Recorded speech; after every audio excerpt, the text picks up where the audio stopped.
Caregiver's Guide: How to Change a Brief. Before starting, wash your hands. You may choose to wear gloves during this process, so put on gloves now. Raise the bed to waist level so you're protecting your back and are not bending over to perform this task. Place a waterproof pad, also called a chucks, underneath your loved one to protect the sheets. Unfasten the straps of the adult brief. Take the front of the brief down and roll it down between the legs, being careful to contain any waste. Bend your loved one's leg closest to you.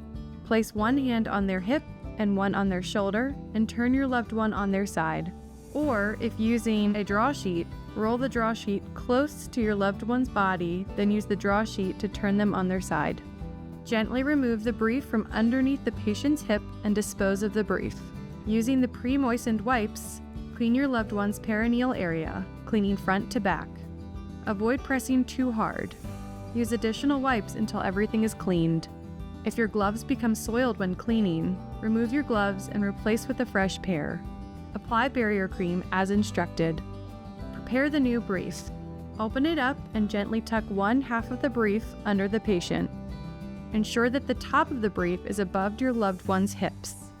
Also roll the waterproof pad underneath your loved one so it may be removed. Roll your loved one back towards you. They may feel a slight bump from the brief and the waterproof pad. While your loved one is on their back, pull the brief between their legs. Remove any wrinkles and straighten out as needed.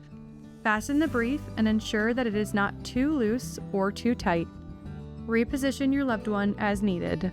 If you still have questions after viewing this video, please contact Hospice of the Piedmont for more information.